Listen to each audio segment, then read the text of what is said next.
Hey, how's it going?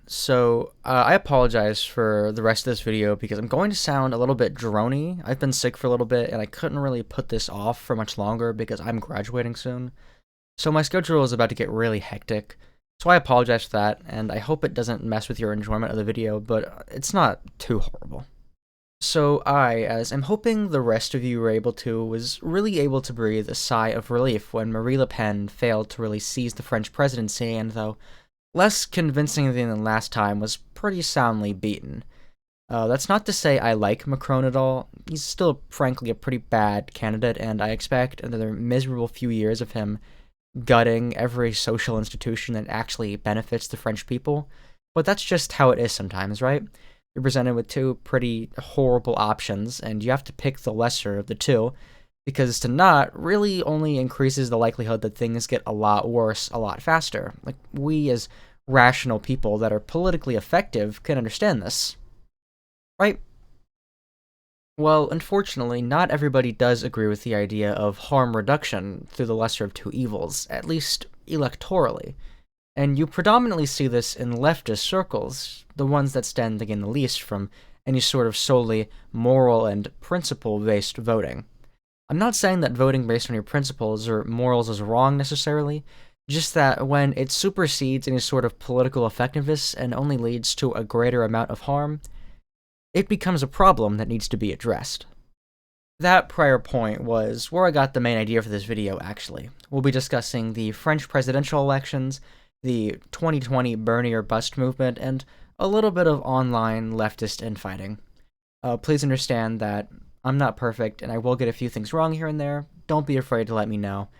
And with that, let's just try our best to not scratch our eyes out watching leftists beat each other with hammers for a few hours. Hey, a little bit of e-begging before the video starts.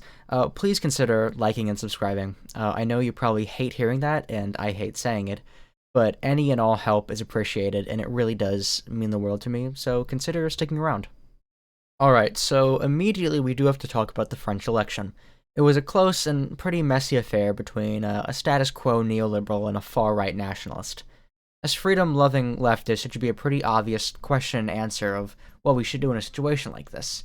Macron is, for all of his faults, not oddly aligned with the Kremlin and Russian donations, and Le Pen basically planned to screw over anybody and everybody that didn't align with her isolationist and Islamophobic policies. Macron was still incredibly Islamophobic too, but obviously not to the same degree as a far-right white nationalist.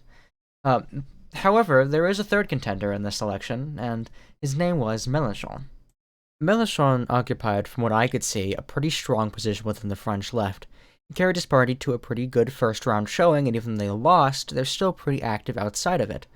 My problem really isn't with their election performance, more with the lead up to the election. From everything I've garnered, the French left is incredibly shattered, and in a time period where there's two fascist candidates running for office against a pretty distasteful neoliberal, it's a little bit inexcusable. That's not to say there weren't any attempts to organize by the French left, though.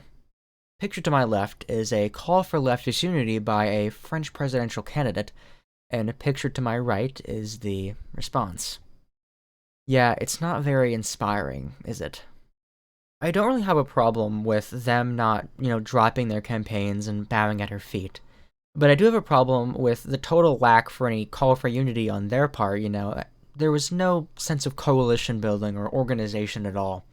The French left was just so shattered during this election, and when so much is on the line, and mainline candidates are battling over who's going to be less, or in some cases more racist, it's just inexcusable and incredibly dangerous.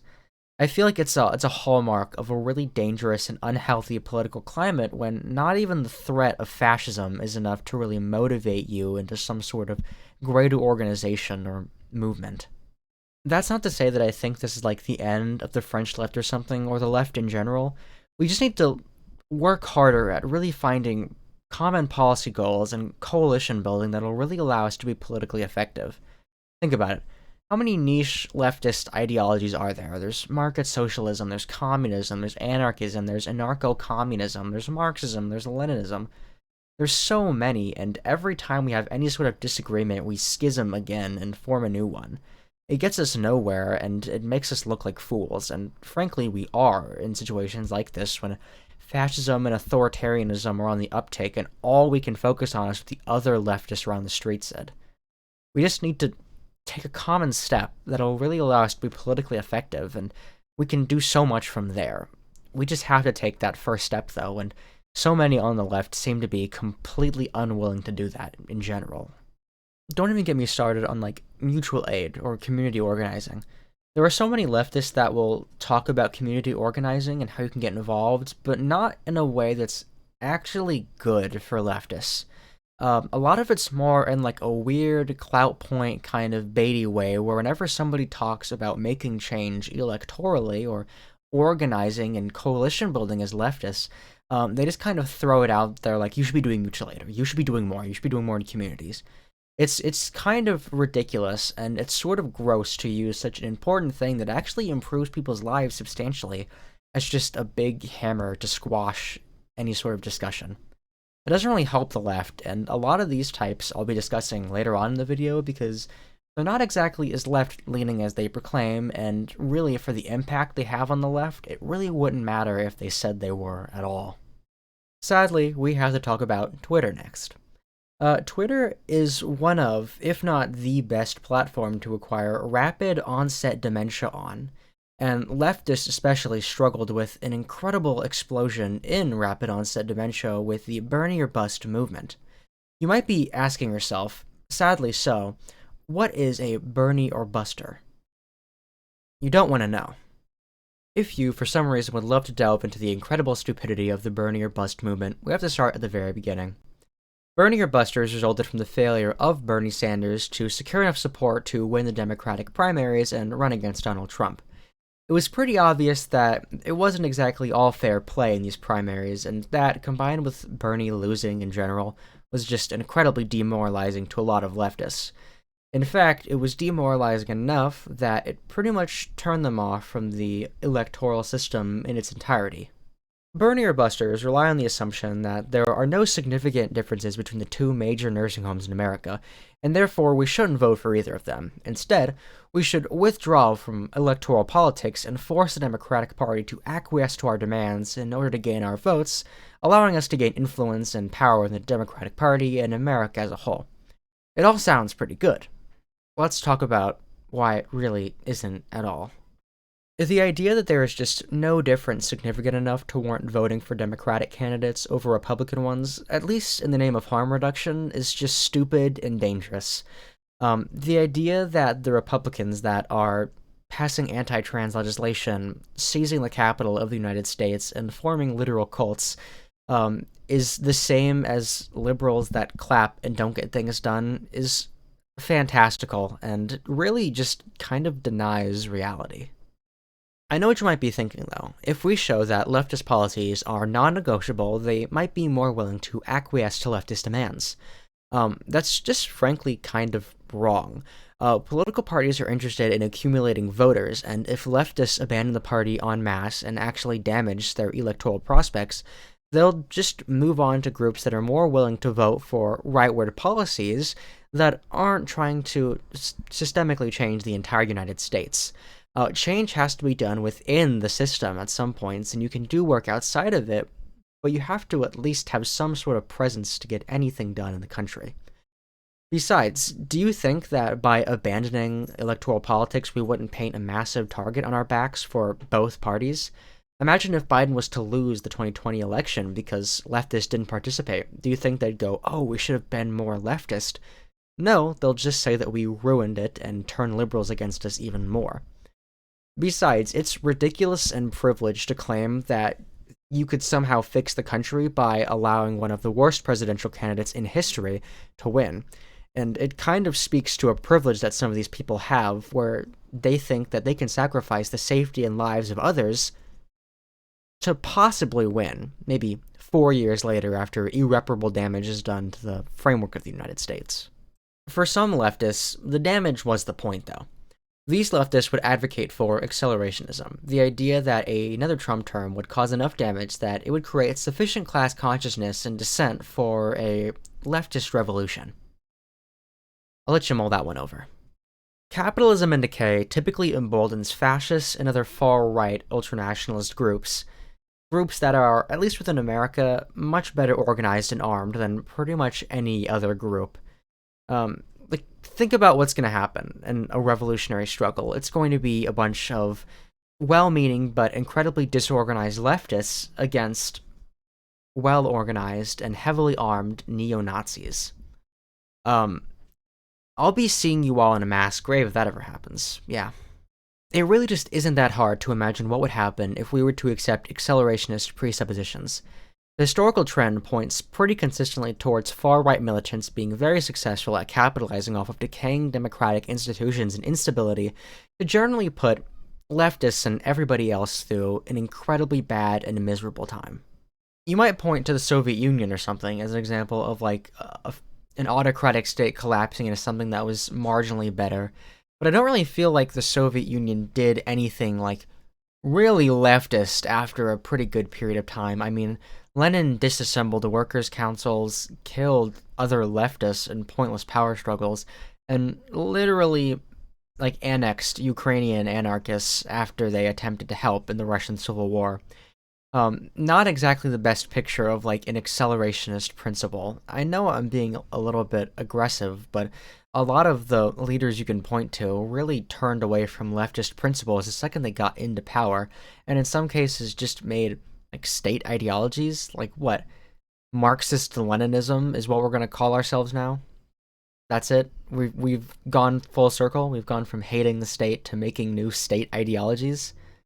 It's ridiculous, and the idea that you'd be willing to throw your countrymen into a state of civil collapse because you think you have a chance at winning some imaginary LARPy civil war is pretty ridiculous and indicative of a lot of privilege and ignorance on the part of Bernie busters and anti-electoralists. It's like they think that everyone's going to be fighting gloriously in the revolution. No, people are going to have lead in their water for the next 16 years because you thought you could possibly win a civil war in one of the most developed countries in the world. I don't know, I'm being a little bit prickly about this, but it's just kind of stupid, frankly. Next, we have a little bit more general leftist infighting. It's not exactly Twitter only, and it's not really anti-electoral, so I feel like it was deserving of a new segment. We will be discussing some rather controversial figures, so please don't throw a brick through my window or anything because I don't spend 20 minutes discussing the drama that they find themselves in, because there is an exasperating amount, and it's really not worth the time it would take to muck through all of it. First, we'll be discussing the forsaken pygmy of the online left community, Vosh. Like I said, during the 2020 election, the Bernie or Bust movement pretty much had reached its zenith in terms of its ability to communicate and spread its ideas. The online left really didn't do much to push back against this narrative of anti-electoralism because it was considerably disorganized. There wasn't really much of a unified presence, and outside of a few minor verbal spats, everybody was pretty content to sit back in their echo chambers and argue with themselves. Everything was pretty stable until Vosh, in what was supposed to be a pretty normal discussion, basically went on the warpath with the socialist MMA debate. Explain your strategy. I don't have to explain my strategy. Why do I have to explain my strategy to you? I don't owe you shit. Black people don't owe you shit, boss. Okay? And we're not What the fuck are you talking about? Yeah, that was really bad. This was an incredibly messy, brutal, and unenjoyable affair that I decided I would listen to before bombing a statistics test, and it amazed me with how I would much rather have done normal distributions the next 16 years than listen to another 5 or so minutes of it. Really nothing productive was done, and no one got anywhere, and it only served to ignite the wonderful flares of leftist infighting once again. Though, I guess, given my opinion on the Bernie or Bust movement, it was more of a good than a harm, though it definitely caused me a little bit of brain damage to listen to that.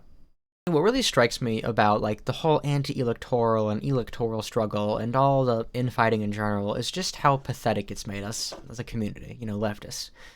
We talk about being socialists and principled and caring about the lives of those around us, but we do nothing, will do nothing, and will only continue to tear each other like animals over minor disagreements or what, Twitter posts? I don't know. It's stupid, frankly.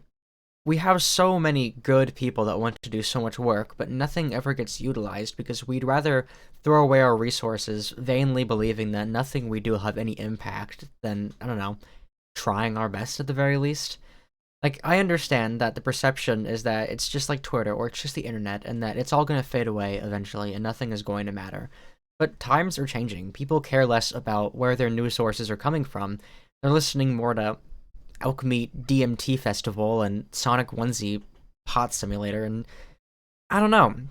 I just feel like the times are finally getting to where, I don't know, grassroots leftists can really organize and make great change with ease, but we just don't, and we'd rather post on Twitter about how we need the next leftist to get banned off a DSA platform or something. We, as many leftists have done in the past, and many other political movements have, will continue to infight pointlessly and pull those that are actually contributing back into the muck of 10,000-word Twitter drama posts and 3-hour video essays. Like, seriously. Look at this. Do something important with your life. Why are you wasting so much of it? Go touch grass or pet a dog or something and stop ranting. You're not doing anything. You're just dragging everybody around you down, especially when you could be talking about actually important things in the country. I see this so often in the communities I'm a part of, and it's just so frustrating. Every important discussion and, initiative somehow devolves into the next circular firing line of feedback-looped drama that only makes me want to tear my own hair out. It's just so frustrating to see these intelligent and empathetic people waste their potential because somebody made a new post on the internet about their new online friends that they don't like. That aversion to drama-based discourse is why I really appreciate the Fortress arc that Vosh are going with his community, and some smaller leftist content creators are too. It's just a nice movement away from leftist drama discourse and an aversion to letting it control what we discuss. I feel like it's so sorely needed in a time when leftist discourse feels more like an American high school than anything else, and I, for one, would not like to return to high school drama right after graduating from it. It's all just so pointless and stupid to waste our energy, and it really gets us nowhere, and it repeats that long flirt that the left has had with ruining any and all progress it's made by virtue of hating everybody around it. It's really, really important that I don't doom here, and I don't make you doom either. Things aren't obviously as horrible as they seem for the left in general. We've made a lot of gains, unionization is growing. It's just that we have to iron out the flaws in our movement if we want to make real progress, and there's nothing wrong with a little bit of, I guess, structured criticism toward the left. Because I feel like there is a difference between saying we need to stop infighting and just infighting in general. It's not like I'm being hypocritical here. I don't know. I feel like we have so much potential, and we just gotta capitalize on it and work together and stop subscribing to stupid anti-electoral arguments, and even if we do subscribe to those stupid arguments, making a concrete effort to do things instead of just tear every other leftist we disagree with down. There's so much we can do, and we are in a time that is ripe with change and struggle, and well, the game is set for leftists to finally do something politically. I mean, Amazon got unionized, for Christ's sake. We've made a lot of progress, and things are getting better in certain parts of the world, even if things are still hard in other places. I don't know. Keep your head up, obviously. Don't think the world is ending. Thank you so much for making it to the end of this video. It was a little bit less structured and a little bit more ranty, and I apologize for that. But when you're talking about Twitter drama and stuff like that, instead of substantial congressional debriefings, it's kind of hard to stay as on topic as you could with the prior one. Please consider liking and subscribing. Summer is kicking into gear, so I should be able to do a little bit more work and get videos out a little bit more consistently. And I would love to get any sort of help and support. So you all have a wonderful day, because I plan on doing that after releasing this video, because this has been a labor of love, and I am certainly glad to get this off my back. You have a wonderful day.